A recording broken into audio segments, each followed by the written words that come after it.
It's time to get started.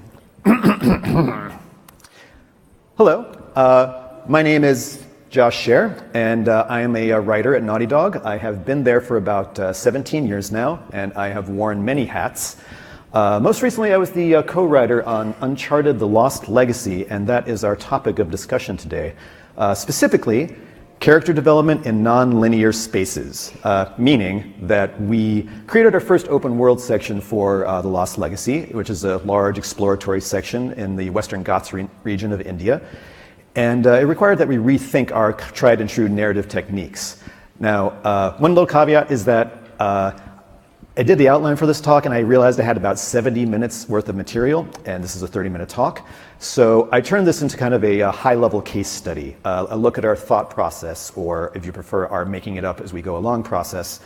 But I'm just curious, how many of you have played an Uncharted game in here? Okay, cool. How many of you have played Lost Legacy? Also cool, very cool. All right, well, just so everybody knows, it's very difficult to talk about the story without giving away little bits and pieces. Nothing on the order of Darth Vader's Luke's father. Everybody knows that, right? Okay. So apologies in advance. For those of you not familiar with the franchise, Uncharted is a modern-day pulp action adventure starring one Nathan Drake, treasure hunter, thrill seeker, purveyor of fine quips. But after the fourth game, we had this opportunity to do a spin-off title. Bigger still, an opportunity to break away from Nathan Drake and apply the Uncharted template to some new protagonists. And we decided to go with Chloe Frazer. She is a fan favorite from Uncharted 2, and she's kind of a dark mirror version of Drake. She's also a skilled treasure hunter and thief, but whereas Drake's got a hero's complex, she's a lot more about self-preservation, even at the expense of her friends and allies. So with that, we decided to form the basis of our story around a moment where she had to make a conscious decision to risk her life for the sake of others for the greater good. Now, once we've established the foundation of her arc, we next considered who her companion would be. See, we like having companion characters in our games. Apart from helping out in the fight, they bring out different facets of our character that you might not see otherwise.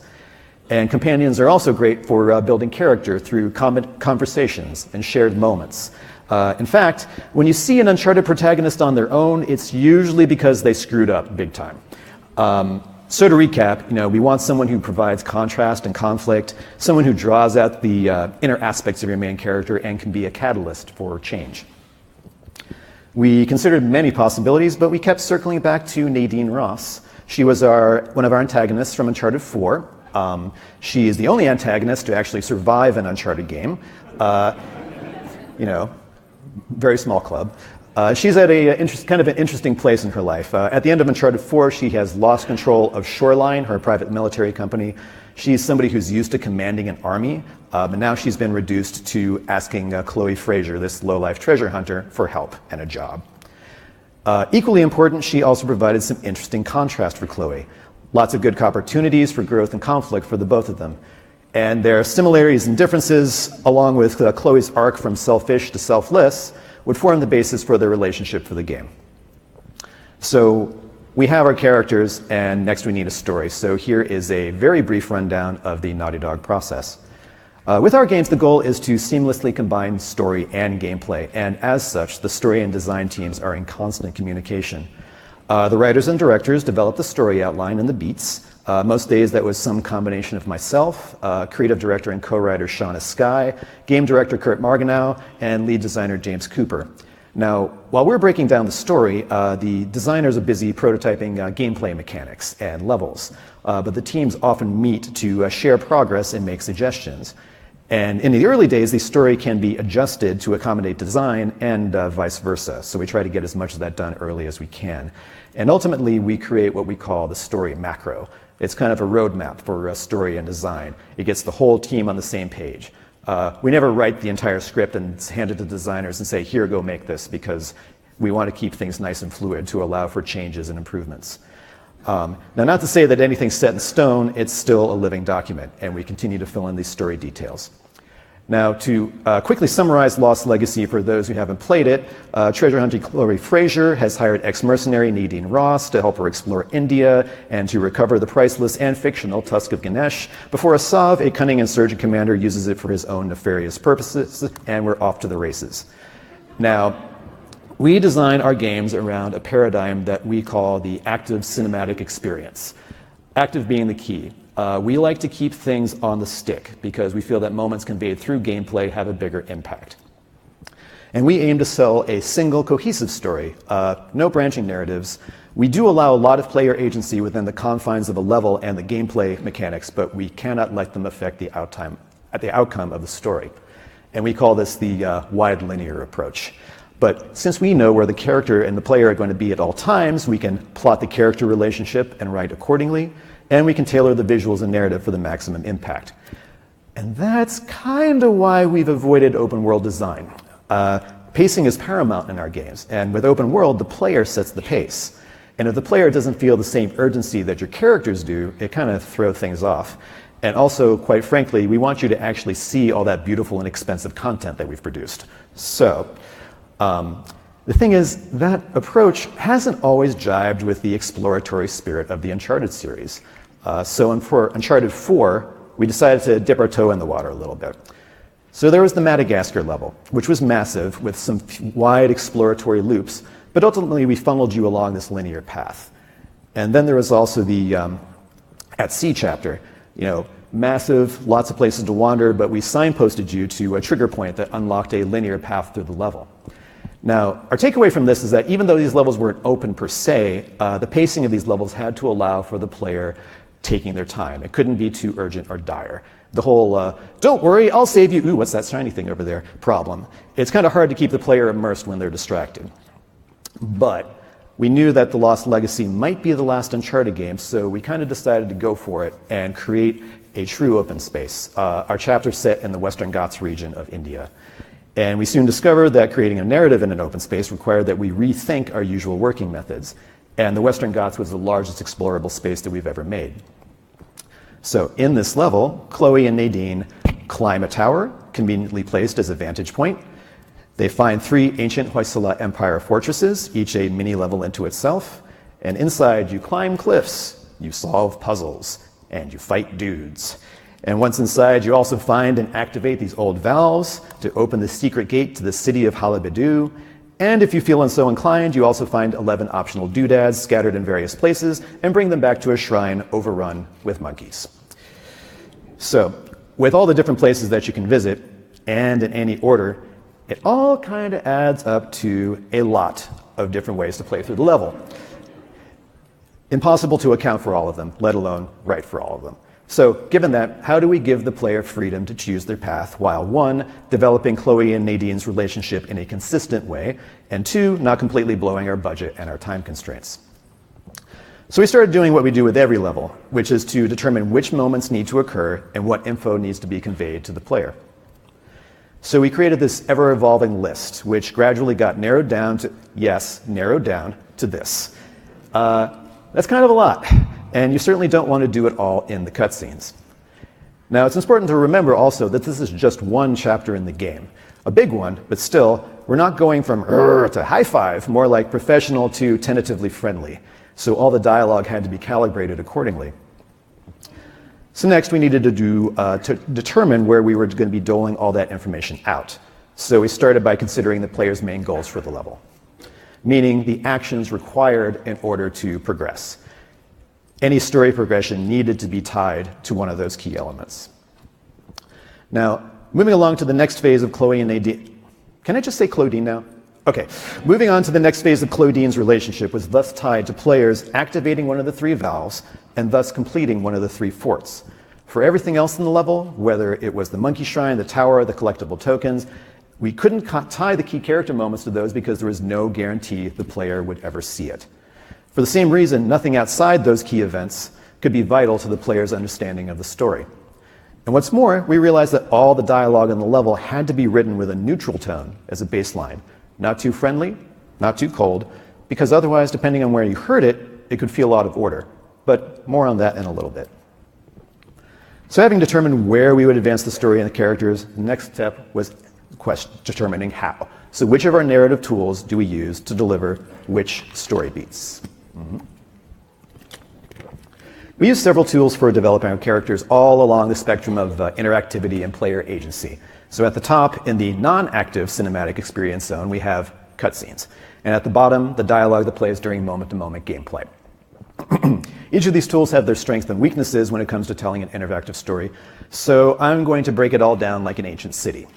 First, we usually use the tools, and then first I'm going to tell you how we use the tools, and then I'm going to tell you how we adapted them to work in the Western Ghats chapter, starting with the cutscenes. This is obviously the least interactive way to tell a story in a game, but it grants you a captive audience.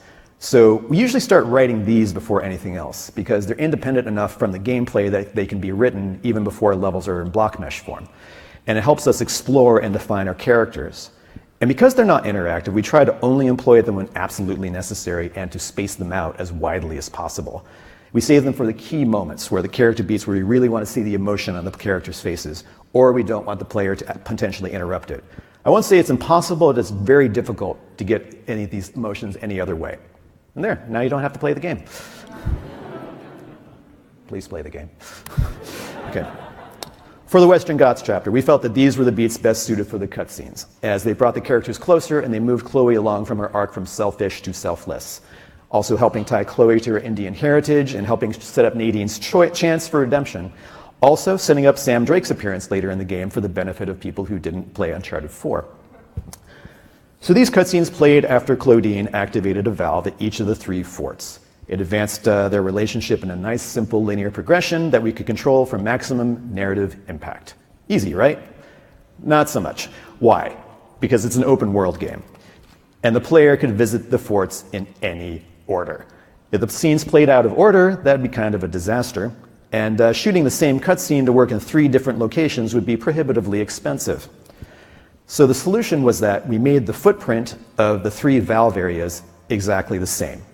So instead of shooting 3 different scenes per fort, we just shot 3 scenes, and they all played out exactly the same way in each location. That way we could have the 3 scenes play in the correct order and allow Claudine's relationship to progress regardless of the order that you tackle the forts. And it's not going to let me skip, was it? Okay. Next up, scripted sequences. In some ways, these are kind of interactive cutscenes in that we sometimes control the camera or we limit the player's moveset somehow so that we can control the moment. But the player is still in control. It's all interactive. Our big action set pieces fall into this category, though sometimes they are also used for more intimate moments, such as the elephant ride. This is our active cinematic experience. Like I said earlier, emotional things will have a lot more impact if you have it on the stick, in control. And more often than not, we use them as a climax to a story beat. Now, the thing is, we didn't actually really have any of these in the Western Ghats chapter, because in our open world scenario, there's no controlling the pace or the order of the approach, and we didn't want players to hit the high point too early. So we saved them for later. Next up, one of the key components of this chapter, driving dialogue. Given the scope of the level, we didn't want to force players to hoof it all over the place. And what better time to engage in some casual banter than on a cool road trip to the Western Ghats? So due to the degree of interactivity, driving dialogue has some caveats. First of all, there's no fixed camera, so you can't get up close and personal. The player could be hitting obstacles, going off drops, etc., etc. But the biggest thing was that these conversations can be interrupted by the player at any time, when they get out of the car, or entering an area of interest, or a combat zone. Now, we developed an interrupt system for Uncharted 4, which we carried over here, and that enabled us to allow the player to exit the Jeep at any time and have the conversations resume naturally, but still player-controlled interruptions. On top of all that, all the dialogue has to be semi-projected over the sound of the engine, so it's probably not the best place for Nadine to ask, "Chloe, why do you resent your father so much?" However, it was still incredibly useful for progressing Claudine's relationship. Even though all the driving took place out in the open world, we didn't have to write the dialogue in a neutral tone because we could progress the connection between the characters. We could break up the conversations into phases, just like we did for the cutscenes. The first conversation would play at the start of the level. The second conversation would play after you got back into the Jeep when finishing the first fort, and so on and so on. So we were able to utilize topics and moments that would have made the cutscenes drag, but sound perfectly natural while driving around. Now, before writing these conversations, we did have to determine how long the player would be in the Jeep, and then write the conversations to fit in that time. And since they knew the level better than anyone, I asked our QA team to find the shortest time between key landmarks. And it turns out the answer was 15 to 20 seconds. Now, obviously most players will take longer, but it served as a good guide for how many seconds the players would definitely hear. Because once the player entered the next fort, the current conversation would not be resumed later. One, because it would be too long a separation, it could be as long as like 20 minutes. And two, all the conversations would just end up bunching up at the end. So when writing, I broke the long conversations into 3 chunks, each about 15 to 20 seconds long.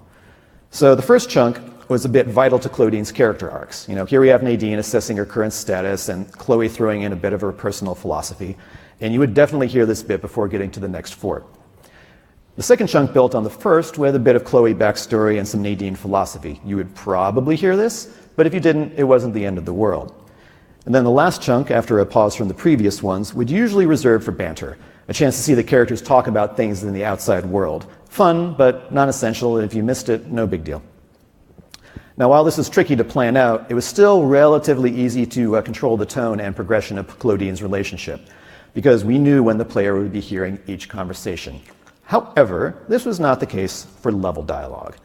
Now, this is the stuff that's spoken by the characters while exploring the level, 100% interactive. So to account for all the branching and for all the character progression possibilities, we wrote and recorded nearly 3 times as much dialogue for this level than we did for the largest level in Uncharted 4. Yow.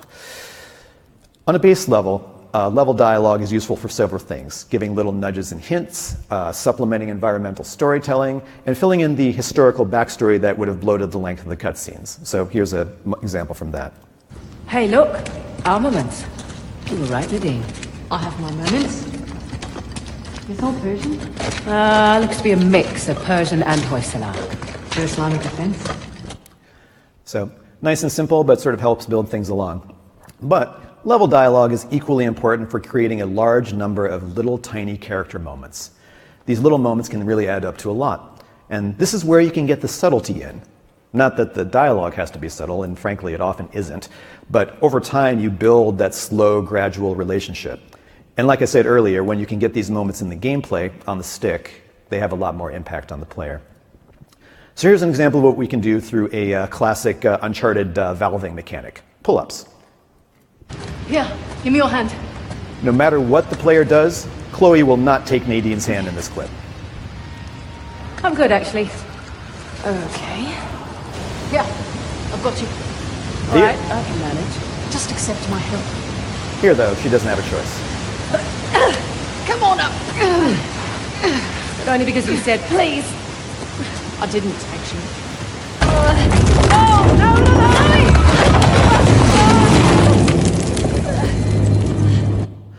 Okay, so that last clip was cheating a little bit because it was part of a small mini cutscene. However, I wanted to point out that up until this point in the game, Nadine calls Chloe by her last name, Fraser. This is the first time that she ever calls her Chloe, and this is something else that we build up to over the course of the game, using that same mechanic that's very familiar.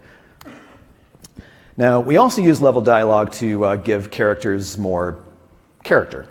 It took us a while to calibrate Nadine's personality. At first, we made her way too harsh in our early drafts, and I really wanted to give her something that you wouldn't necessarily expect from a hardened mercenary. And one night I was thinking of these old animal fact cards that they used to advertise on TV when I was a kid, and yeah, $1. $1. And I thought, what if Nadine grew up with a set of these? And the answer is this. What? They're just large flying rodents. Actually, no, they're not. Yeah, they are. They're closer to primates than lemurs. Okay, well, I'll look it up. Fraser, over here. Look. What? What is it? Monkeys. You seem excited. I like monkeys. That's Vasuki, a king of the Nagas. Entities that take the form of the King Cobra. It shows his control over fear and death. Cobras were always my favorite snake. Don't think I have a favorite snake. So there are many more examples, but this is kind of a way to sneak in some little quirks into Nadine's character without necessarily cluttering up the cutscenes with it. Now, another tool sort of related to level dialogue in our arsenal, if there's something that we want to convey and the gameplay space is just a little too tight to fit it, we will sometimes drop in an optional dialogue prompt. Now, if the player chooses to engage, the dialogue plays out and we put the player into a forced walk and they can't climb or otherwise interact. It's not ideal, but sometimes it's necessary. Now, you can't guarantee that the player is going to hear the dialogue, but most people have this Pavlovian reaction to seeing a button prompt. So sometimes we put in a little exposition, sometimes a little character moment, and sometimes a little bit of both. Wow, nice shot. Persians must have had a trebuchet. Trebuchet? Can't you just say catapult like a normal person? A trebuchet is a type of catapult. It can handle heavier projectiles, like this one, and fling them longer distances. Right. You learned that in your military training? I looked it up on Wikipedia, like a normal person. Hey, where's Sam? Don't think he has a rope. Oh, right. Forgot about that. He can sort it out. Hey, thanks for not murdering Sam, by the way. He might prove useful later. There you go. Good. Positive attitude. Could act as a decoy, draw some fire away from us, throw himself on a grenade and save us all. Come on. We're exposed up here. I feel so much safer with her around. I never would have found you without her help, okay? Okay. She just wants to kill me, so. No, don't give her a reason to. So all that stuff, all those different techniques for level dialogue work beautifully in... I need a little more time because we started late. All this stuff works beautifully in linear design. And the way that we designed our cutscenes and our driving dialogue, we still had control over those. But the dialogue in the forts themselves or anywhere else in the world? No. Since the player could explore the fort interiors and other places in any order, what we wrote couldn't have a linear progression. It could wreck the flow if you hit it at the wrong time. So again, we wrote the dialogue with a neutral tone to reflect that. But we could build on the neutral dialogue to better reflect the current state of Claudine's relationship. Depending on where you were and how many forts you completed, we could add to or replace the neutral dialogue with something more friendly. There are literally hundreds of places we did this in the level. So here's an example of how we build on neutral dialogue. The neutral version, the one that plays if this is the first fort you found, come first. Then we build on it a little of the second, and then more for the third. You'll see a little fort icon in the lower left.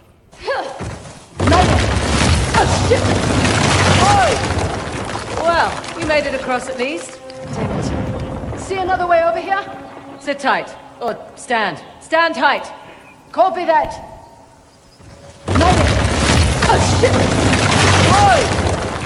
Well, you made it across at least. Sorry. I'm sure you can find your way over here. Oh, definitely. Figured you'd want to take the easy way over. Across at least? Sorry. I'm sure you can find your way over here. Oh, definitely. Figured you'd want to take the easy way over. Oh, please. Show me how it's done. Watch and learn. So through this, we can build up the relationship depending on how far you've progressed when you make it to that point. Now here's another example after successfully taking out some insurgents via stealth. That's it. The site's clear. Not bad, Fraser. I'll take a not bad from you. That's it. The site's clear. Not bad, Fraser. There's hope for you yet. Thank you. That was intense. And one more. Hey, look who's here. Grey Langdon. Huh? They're Grey Langdon hunters. Thanks, Jane Goodall. Hey, look who's here. Grey Langdon. Huh?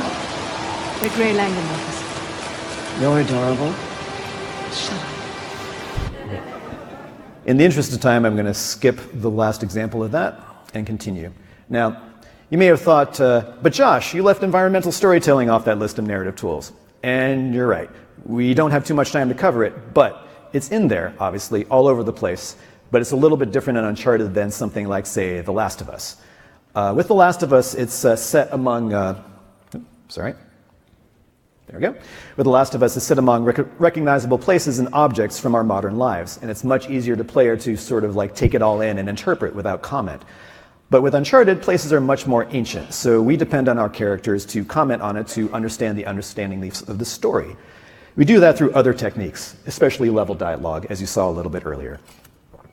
So to recap, when writing for our open world level, we approached it the same way we would any other level, then adjusted our tools, level dialogue in particular, to allow for player choice. Now, I know this has been kind of an orderly, some might say linear way to explain it, but in actuality, production isn't linear. We didn't figure all that stuff out in order. Our process looks a little bit more like this. And that's okay, because we start with a strong story outline, and then through the organic process of collaborating with design, we flesh out the details and the implementation. We try things out, we take chances, and sometimes you have setbacks. And then you rally and come up with better ideas and get back on track. In a way, we were kind of doing open world design, just in our design process and not in the game itself up until now. But our open design process comes with a cost. We originally scheduled for a game with 4 hours of content. And what we shipped, for various and sundry reasons, ended up being about double that. And this obviously threw things into disarray. So for starters, this list evolved and changed a lot, particularly which bits ended up we included in the cutscenes. And this is no different than our usual process, but in an open world section where had this many moving parts, it led to a lot of hurry up and wait when it came to the recording and the implementation. And on that subject, we also found ourselves in a situation with no really good options. Our short schedule meant that we'd only have time for one series of sessions in the recording booth, with very little time for pickups. And we didn't have time to do tests in game beforehand to properly assess what bits we actually needed. So to cover our asses, we wrote way more than we ended up using, because if something didn't get in on that first pass, it might not get in the game at all. And this, of course, made a tight recording schedule even tighter. Whoops. So if a conversation ended up not fitting into an intended space, we either trim it or we cut it entirely. And last, we didn't use any special software to track all these variations. Lots of that information was either in the script or in my head, meaning that you had to know where to look in the script or know where I was hiding, usually under my desk. So, lessons learned. This whole open world business is really freaking difficult, and obviously Naughty Dog's a little bit late to that party, but we have newfound appreciation for teams who execute open world games and games with branching narratives. But should we ever do anything like this again, we do have some takeaway lessons from the experience. We'll know to tie our character progression to the key goals, because that grants us a greater degree of narrative control. We'll plan to put key character beats in the areas that the player is guaranteed to see. And if you can't tie progression into the specific events in a known order, we need to build on it and track it with the level dialogue. And then we'll leverage what we learned swapping lines in for the neutral dialogue to create a continuous flow for the character development. And to avoid the whole recording cluster fudge, one thing that we're already doing on The Last of Us 2 is writing temp dialogue for the levels way earlier than we ever have before. So even though things are going to likely shift or change, we have a better sense of what we need in advance of recording. The hope being is that next time it'll feel a little bit more like this and a little bit less like this. Our goal with the Western Goths chapter was to make this open world environment while maintaining a consistent logical progression to Claudine's relationship, no matter how the player approached the level. And to do all this without making it a mad dash to the finish. We got it half right. We have to do it better next time. To state the obvious, writing is just one aspect of the writing, of making the characters. We couldn't have done it without our character designers and sculptors, but a special shout out goes to our audio team and the audio scripters in particular. There were a lot of branches and such to track and a lot of dialogue to implement, and it never would have come together without their efforts. And obviously, much thanks to Claudia Black and Laura Bailey's awesome performances, none of it would have mattered, because they bonded early and they knocked it out of the park. My one regret with them is that they were often doing Valley Girl versions of their line reads in the recording booth. And if we had had time, we totally would have made it an unlockable language option. But maybe next time. So, like I said, I couldn't cover everything, so if you're interested in more of our process, I'll be doing the breakout session after this, or you can ping me on Twitter. But also, Neil Druckmann and Bruce Straley a while back gave a talk about Uncharted 2. It's 8 years old, but follows a lot of the same principles. Ryan James, our editor on Lost Legacy, gave a good talk, and they're both on YouTube for free. And that's all I got. Thank you for coming.